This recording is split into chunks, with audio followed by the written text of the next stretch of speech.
শুধুই মাত্র মুসলমান কালেমাওয়ালা হইলেই তো জান্নাত না। এই কারণে সূরা মুদাসসিরের ভিতরে আল্লাহ তাআলা জান্নাতি মুমিন আর জাহান্নামী মুমিনের কথোপকথন আলোচনা করেছেন। যে সকল মুমিনরা তাদের ঈমান আমল দুটোটার বদলতে আল্লাহর জান্নাতে চলে যাবে, ওই জান্নাতি মুমিনগুলা যারা পর্যাপ্ত ইলমের অভাবে ইবাদত শূন্য হায়াত কাটায়া যারা জাহান্নামে যাবে, তাদের সাথে জান্নাতি আর জাহান্নামী কথোপকথন হবে।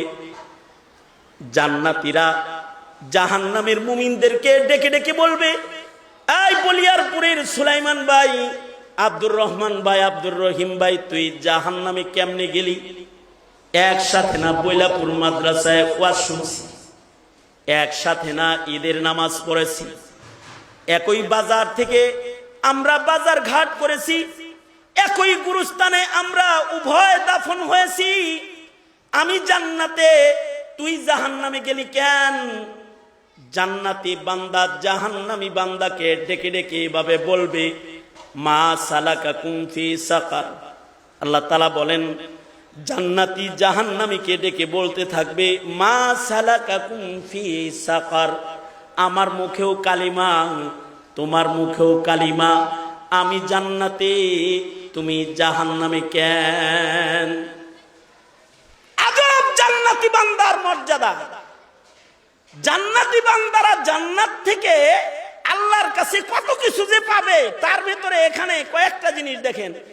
জান্নাতে বসে বসে আল্লাহর কাছ থেকে প্রদত্ত পাওয়া চোখ দিয়া জাহান্নামের আগুনের ভিতরে কোন দোস্তটা জ্বলতেছে, এটা জান্নাতে বয়া বয়া জাহান্নামে দেখবে। সুবহানাল্লাহ। আরো আস্তে করে কোন, আরো আস্তে করে কোন। জান্নাতে হইতে মনে চায় না সবার? জান্নাতি হইলে এমন একটা চোখ পাইবেন, যেই চোখ দিয়া দেখতে চশমাও লাগবো না, দূরবীনও লাগবো না, যেই চোখ দিয়ে অন্ধকারের ভেতরেও দেখা যাবে। এই চোখ দিয়া তো অন্ধকারে দেখেন না, অথবা টিয়ার গ্যাস মারলে কি দেখা যায়? ধোঁয়া উঠলে দেখা যায়, আগুনের ভেতরে দেখা যায়? দেখা যায় না। কিন্তু জান্নাতে এইরকম একটা ডিজিটাল চোখ আল্লাহ আপনার আমারে দিবে, যেই চোখ দিয়া বিনা চশমায় বিনা দূরবীনে জান্নাতে বসে বসে জাহান্নামী কে কে আছে পরিচিত এটা দেখা যাবে। সুবহানাল্লাহ বলেন, আরো জোরে বলেন, আর একটু জোরে বলেন। শুধুই মাত্র চোখ দিয়া দেখা যাবে তা না, তাদের যে ডাক দিবেন আপনি, আপনার মুখের পাওয়ার এত হবে, যেমন মাইকের পাওয়ারও অত না, আপনাদের কানে আওয়াজ পৌঁছাইতে পারতেছি না আমি, কিন্তু জান্নাতীদের মুখের পাওয়ার এরকম হবে যে জান্নাতি বান্দারা বিনা মাইকে জান্নাতে বসে জাহান্নামীকে ডাক দিবে, এই আব্দুর রহমান। সে বলবে, জি ভাই। মানে আওয়াজটা জাহান্নামের ভিতর পর্যন্ত চলে যাবে। আল্লাহু আকবার জোরে করে বলেন।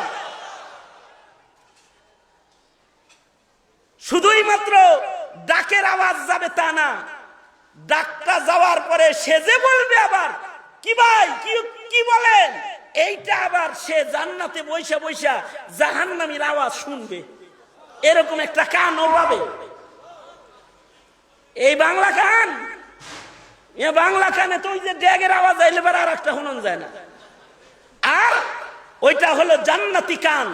জাহান্নামের গর্জনের আওয়াজের ভেতর দিয়েও যে কথাটা জাহান্নাম থেকে জান্নাতীকে বলবে, ওই কথাটা সকল আওয়াজ ভেদ করে তার কানেও আসবে। সুবহানাল্লাহ। এইভাবে যখন কথোপকথন হবে, তো জান্নাতি মুমিন জান্নাতের ভেতরে দাঁড়ায়া দেখবে জাহান্নামীদেরকে। জাহান্নামের ভেতরে যারা যারা তার পরিচিত, তাদেরকে ডেকে ডেকে বলবে, আই ভাই, একসাথে বসবাস করেছি, এক বাজারের বাজার খেয়েছি, এক কবরে দাফন হয়েছে। মা সালাকাকুম ফি সাকার। তোর বাবার নামও মুসলমান, আমার বাবা মুসলমান, তোর মা মুসলমান, আমার মা মুসলমান, তোর ধর্ম ইসলাম, আমার ধর্ম ইসলাম, একসাথেই তো আমরা সবাই ইসলাম ধর্ম মেনেছি।